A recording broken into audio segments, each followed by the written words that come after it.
அனைவருக்கும் வணக்கம். நான் முனைவர் சி. பவித்ரா, உதவி பேராசிரியர் தமிழ்துறை. இன்றைய காணொளியில் நாம் காணவிருப்பது பாரதியின் கவிதைகளிலிருந்து எடுக்கப்பட்ட பாரத சமுதாயம் எனும் கவிதைக்குரிய பாடல் விளக்கத்தை காண இருக்கிறோம்.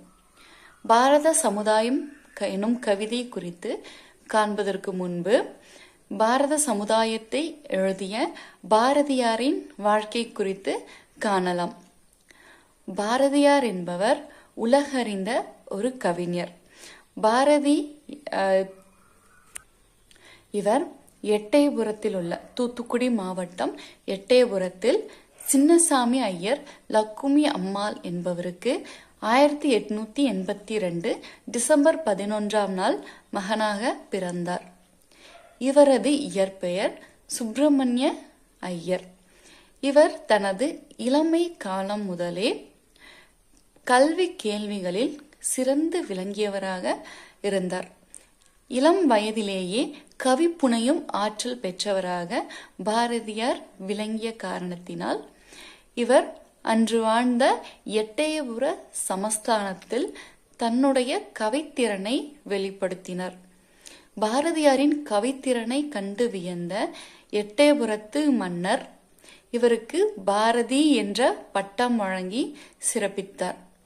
அன்று முதல் சுப்பிரமணிய ஐயர் பாரதி என்ற அனைவராலும் அழைக்கப்படுகிறார். எட்டயபுரத்தில் பிறந்த பாரதி தனது இளமைக்கால கல்வியை திருநெல்வேலி மாவட்டத்திலும் வாரணாசியிலும் படித்து தேர்ச்சி பெற்றார். இவர் பன்முக திறமை கொண்டவராக விளங்குவதை நம்மால் பார்க்க முடிகிறது.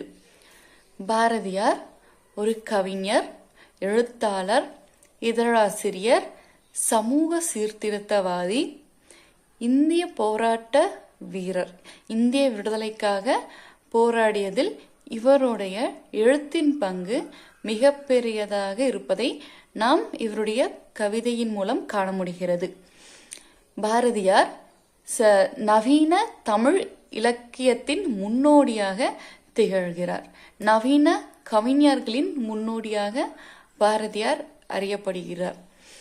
இவர் தனது படைப்புகளாக சிறுகதைகள், கட்டுரைகள், கவிதைகள் என்று பல்வகைகளில் எழுதியுள்ளார். அவற்றுள் குறிப்பிடத்தக்கவையாக நாம் பார்த்தோமானால் குயில் பாட்டு, கண்ணன் பாட்டு, பாஞ்சாலி சபதம், புதிய ஆத்திச்சூடி, பதஞ்சலி இவையெல்லாம் மிகவும் முக்கியமான நம் மனித சமூகத்திற்கு தேவையான ஒன்றாக இருப்பதை நாம் காண முடிகிறது. அதே போன்று பாரதியார் தி இந்து, இந்தியா, சுதேசி மித்ரன், சக்கரவர்த்தினி போன்ற பல்வகை இதழ்களில் தன்னுடைய படைப்புகளை வெளியிட்டும் இதழ்களை நடத்தியும் வந்துள்ளார்.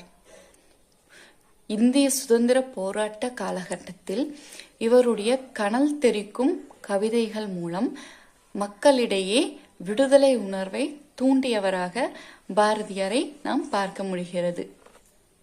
இவர் தனது பாடல்களின் மூலம் சமூக சீர்திருத்த சிந்தனைகளை மக்களிடையே எழுப்பியவர். சாதிய பாகுபாடு, பெண்ணடிமை போன்ற பல்வேறு தளம் சார்ந்த சிந்தனைகளை மக்களுக்கு அளித்தவர் பாரதியார். விடுதலை போராட்ட காலகட்டத்தில் இவருடைய கவிதைகள் பல்வேறு மக்களை ஒருங்கிணைத்து விடுதலைக்கு உத்வேகம் கொடுத்ததால் இவரை தேசிய கவி என்று போற்றப்படுகிறது. பாரதியார் பன்மொழி புலமை கொண்டவர் என்பதை நாம் அறிவோம். பாரதியார் தமிழ், சமஸ்கிருதம், ஹிந்தி, ஆங்கிலம் போன்ற பன்மொழிகளில் உள்ள இலக்கியங்களில் தேர்ச்சி பெற்றவராக விளங்கியதால் தான் பாரதியார் யாமறிந்த மொழிகளிலே தமிழ் மொழி போல் இனிதாவது எங்கும் காணோம் என்று தமிழ் மொழியை சிறப்பித்துள்ளார்.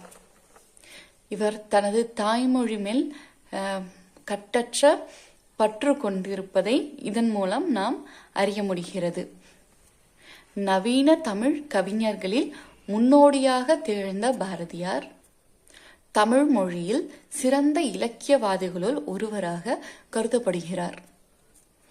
அதோடு இந்தியாவிலேயே முதலாக நாட்டுடைமையாக்கப்பட்ட படைப்புகள் பாரதியாருடையது என்பது இவரது பெருமைக்கு சான்றாக விளங்குகிறது. பாரதியார் மறைந்து இத்தனை நூற்றாண்டுகளுக்கு பின்னும் பாரதியாரின் நினைவை போற்றும் வண்ணம் தமிழக அரசு பாரதியாருக்கு பல்கலைக்கழகங்களும் இவர் வாழ்ந்த வீட்டினை நினைவு சின்னமாகவும் மாற்றி சிறப்பித்துள்ளது.